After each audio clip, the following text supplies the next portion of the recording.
नमस्कार, सुप्रभात। स्वागत सबरंग कार्यक्रम में आप सभी प्यारे प्यारे मित्रों का।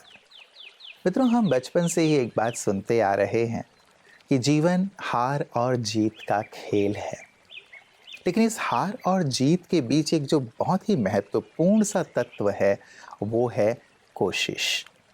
यदि हम कोशिश न करें तब तो हार पक्की ही है, लेकिन यदि हम कोशिश करते हैं तो जीत की आशा बनी रहती है और जीत भी उन्हीं को मिलती है जो सतत कोशिश करते रहते हैं।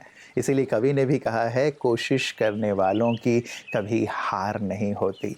लेकिन जो कोशिश ही नहीं करता, थक कर बैठ जाता है, हार जाता है, निराश हो जाता है, उसके लिए केवल अफ़सोस और पश्चाताप ही रह जाता है कि काश मैंने एक कोशिश तो की होती। क्योंकि व्यक्ति जब कोशिश करता है तो कहीं न कहीं आशा के दीप जलते हैं और बार-बार की कोशिश निश्चित रूप से उसे सफलता दिलाती ही दिलाती है।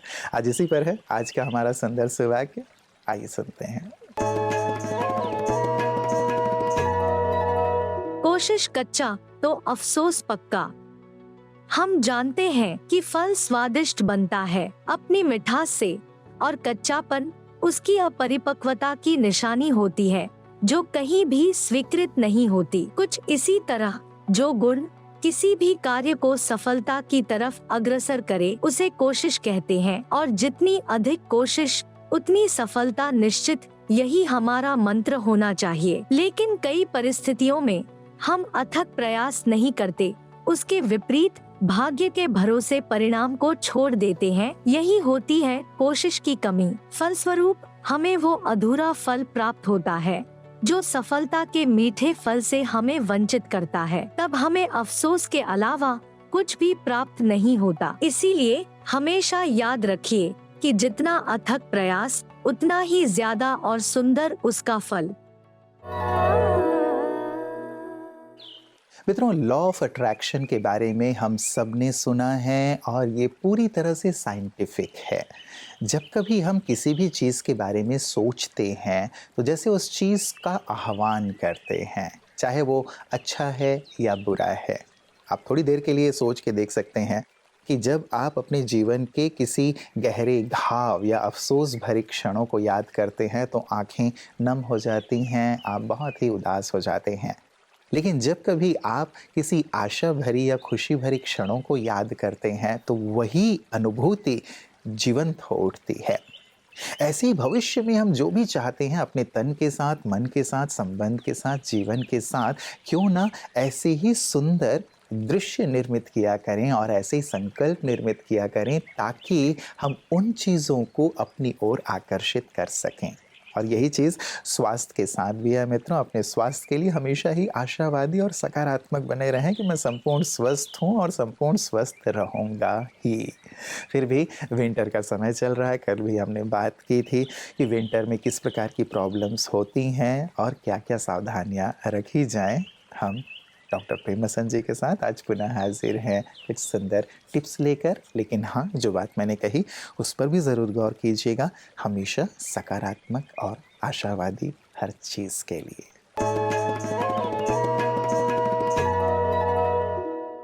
विंटर प्रॉब्लम्स में कई बीमारियां आती हैं। उनसे बचने के लिए हमें रोज कुछ न कुछ प्रिवेंशन मेजर अप्लाई करने पड़ेंगे। पहला है, हम अपने को सेफ रखें। नोज़ और थ्रोट के एरिया, हेड के एरिया, हमारे दोनों पाँव के एरिया, चेस्ट के एरिया, इनको हम प्रॉपर कवर अप करेंगे। दूसरा, पानी को थोड़ा वार्म अप वाटर ही पिएंगे। गार्गल्स डेली करते रहें। अब मेजर प्रॉब्लम आते हैं हमारे cardiovascular problem, heart attack, blood pressure, stroke. हमें इनको भी ठीक रखना पड़ेगा। स्ट्रोक जनरली देखा गया कि सुबह के समय नहाते समय ज़्यादा आते हैं। उसमें जो मिस्टेक होती है कि लोग पानी जो नहाना शुरू करते हैं ऊपर से शुरू कर देते हैं, सिर से, और अगर वो ठंडा पानी रहा तो कहीं ना कहीं प्रॉब्लम दे देता है। चौथा है, ब्लड प्रेशर्स को ठीक रखें। डायबिटीज़, शुगर को हम ठीक रखें, इसका रेगुलर चेकअप कराते रहें। हार्ट अटैक से बचना है तो हम जो एक्सरसाइज करते हैं उनको भी मॉडरेट रूप में करें। एक्सरसाइज बहुत ज़रूरी है इस सीज़न में। सन एक्सपोज़र ठीक रखें, हमारे खिड़कियों को अच्छी तरह खोलकर रखें क्योंकि विटामिन डी वहाँ से आता है, और कार्बन मोनोऑक्साइड जो कभी न कभी इकट्ठा हो जाती है अगर हम खिड़कियों को बंद रखते हैं और हीटर्स को ऑन रखते हैं तो उससे भी कई तरह के प्रॉब्लम आते हैं। तो प्रिवेंटिव मेजर्स को ज़रूर अपनाएं और अपनी हेल्थ को ठीक रखें। मित्रों, कहीं दिल को छू जाने वाली बात लिखी हुई थी कि जिस शरीर से तुम परमात्मा की सेवा करते हो उस शरीर को मैला मत करो, उसे किसी गलत कार्य में मत लगाओ। जिन नज़रों से तुम परमात्मा का दीदार करते हो उन नज़रों से बुरी चीज़ों को मत देखो। जिन कानों से तुम परमात्मा के मीठे वचन सुनते हो उन कानों में कोई भी गंदगी मत डालो। जिस मन से ईश्वर को तुम याद करते हो उस मन को भी किसी के लिए मैला मत करो, मलिन भाव से मत भरो। सचमुच यदि ऐसी सुंदर चीज़ें हमारे जीवन में इस वर्ष शामिल हो जाएं तो जीवन कितना खुशबूदार हो जाएगा और सचमुच ईश्वर की रहमत हम पर बरसने लगेगी। और ये तभी हो पाता है मित्रों जब आध्यात्म का एक संबल हमारे जीवन से जुड़ा हुआ होता है। जब हम आध्यात्म की ओर एक कदम चलते हैं, ईश्वर की एक कदम चलते हैं, तो सचमुच ये सारी चीज़ें हमारे जीवन में शामिल होती चलती हैं। और ऐसी ही अनुभूति करते हैं हमारे विशिष्ट जन भी जब कभी वो ब्रह्मा कुमारी इसके आध्यात्मिक प्रांगण में पधारते हैं। और उन्हीं के इन सुंदर अनुभवों को हम प्रतिदिन सुनते हैं विशिष्ट जन की बातें विशेष में। आइए देखें आज हमारे साथ कौन है।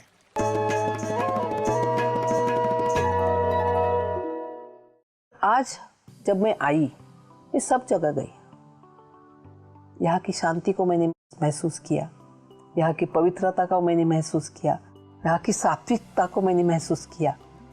वेजिटेरियन होने के बाद मैंने देखा है कि वो लहसुन नहीं खाते, प्याज नहीं खाते। मेरी दादी मेरे घर में आती, बुआ आती तो वो खुद का डब्बा लेके आती है। तो इतनी सात्विकता यहाँ है, क्यों हम ऐसा इधर उधर नॉनवेज खाते फिरते?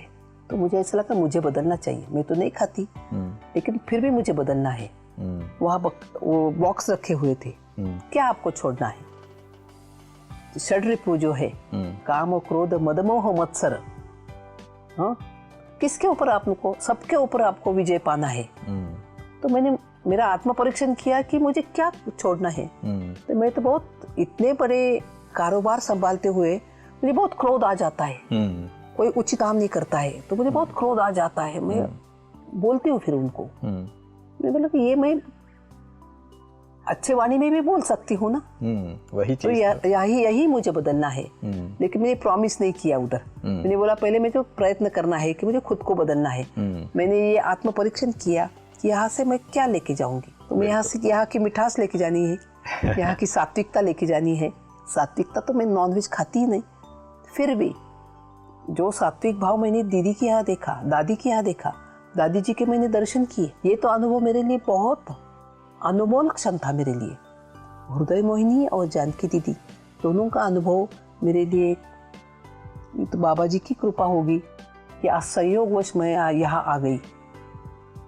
और जब हृदय मोहिनी दादी जी ने वो केक मुझे दिया मुँह में, तो ये क्षण तो मेरे लिए ऐसा लगा कि अरे मेरे लिए तो ये बहुत सुंदर क्षण है जिसको मैं लाइफ टाइम भर के जतन करना चाहती हूँ। मित्रों, किसी को डर है कि भगवान देख रहा है और किसी को खुशी है कि भगवान देख रहा है। सब अपने कर्मों के ऊपर है। जो कुछ गलत कर रहे होते हैं उन्हें डर रहता है कि भगवान देखेंगे, मुझे सजाएं देंगे, क्या होगा। लेकिन किसी को खुशी है कि मैं अच्छे कर्म कर रहा हूँ, श्रेष्ठ कर्म कर रहा हूँ, ईश्वर के पथ पर चल रहा हूँ, तो ईश्वर मुझे देख रहे हैं और अपनी रहमतों से मुझे नवाज रहे हैं। तो क्यों ना ऐसे सुंदर कर्मों को ही अपने जीवन में शामिल किया जाए जो वर्तमान और भविष्य दोनों ही हमारे सुखकर हों, आनंदकर हों और मैं निर्भय रहे। क्योंकि भय तभी पैदा होता है जब व्यक्ति गलत कर्म करता है, और जब वह अच्छी कर्म करता है तो निर्भय होकर जीवन जीता है। तो कैसे ईश्वर के साथ रहते हुए अपने कर्मों को हम श्रेष्ठ बनाएं, यही सुंदर कला ब्रह्मा कुमारियाँ सभी को सिखा रही हैं, और उनकी इन्हीं सेवाओं को हम देखते हैं पीस न्यूज़ हाइलाइट्स में। गुजरात के जामनगर जिले के ड्रोल स्थित प्रजापिता ब्रह्मा कुमारी ईश्वरीय विश्वविद्यालय सप्तऋषि भवन का शुभारंभ कुशलता के साथ संपन्न हुआ। इस नवीन भवन में समाज हित में राजयोग सत्र एवं स्व प्रबंधन पाठ्यक्रम निशुल्क संचालित किए जाएंगे। इच्छुक लोग बिना जाति पंथ धर्म के किसी भेदभाव के इसका लाभ उठा सकते हैं। ब्रह्मा कुमारी द्वारका एवं जामनगर जिले की मुख्य संचालिका ब्रह्मा कुमारी सुषमा दीदी जी ने नव सेवा कार्यों के शुभ उद्घाटन के लिए अपने आशीर्वचन दिए। उन्होंने बताया कि यह सप्तऋषि भवन ध्रोल एवं आसपास की जगहों में सुख शांति स्थापित करने में अहम भूमिका निभाएगा। इस शुभ अवसर को यादगार बनाने के लिए सुषमा दीदी जी के साथ गुजरात राज्य के कैबिनेट मंत्री श्री राघवजी भाई पटेल, जामनगर से गुजरात आयुर्वेद विश्वविद्यालय के BAMS डॉक्टर जोगिन भाई जोशी, संत श्री सीताराम दास बापू भादरा, वरिष्ठ ब्रह्मा कुमार जयंती भाई जैसे गणमान्य व्यक्तित्वों ने भी अपनी दिव्य उपस्थिति दी। माताओं बहनों के साथ एक छोटी शोभा यात्रा निकाली गई, जिसमें द्वारका, खम्भालिया, जामनगर, ड्रोल और कालवाड़ से बड़ी संख्या में भाई बहन शामिल हुए। सांस्कृतिक कार्यक्रम में ड्रोल के GM स्कूल के बच्चों ने मनमोहक नृत्य प्रस्तुत किया। कार्यक्रम के अंत में सभी ने प्रभु प्रसाद स्वीकार किया। मित्रों, कहते हैं कि विश्वास हो तो उस छोटे बच्चे की तरह हो जिसका पिता उसे जब हवा में उछालता है अपनी गोद से तो वो हंसता है, ना कि डरता है, क्योंकि उसे विश्वास है कि उसका पिता उसे नीचे नहीं गिरने देगा। क्या हमें भी अपने ईश्वर पिता पर इतना ही भरोसा है? चाहे सुख है या दुख है, जय है या पराजय है, हानि है या लाभ है, लेकिन मेरा विश्वास उन पर अडिग हो, अटूट हो कि यदि मैं उछाल भी दिया गया हूँ, हवा में हूँ, जहाँ कोई आधार नहीं दिखाई दे रहा है, फिर भी नीचे मेरे पिता परमेश्वर हैं जो मुझे अपनी गोद में ले लेंगे। इसीलिए उस बच्चे की तरह हम हंसते खिलखिलाते रहें, हर घड़ी में, हर लम्हे में अपने विश्वास को टूटने ना दें, क्योंकि कितना भी ऊपर मैं उछाला गया हूँ, कितनी भी देर तक मैं हवा में हूँ, अंततः मैं उनकी गोद में आऊँगा सकुशल। और तब जीवन कितना आनंद से भरा हुआ होगा। जो पल हम उनकी गोद में महसूस करते हैं, हवा में उछाले जाने पर भी वैसा ही महसूस करें। तो अपने विश्वास को अटूट बनाए रखिएगा। कल पुनः इसी वक्त आप सबसे मुलाकात होगी। नमस्कार। ओम शांति।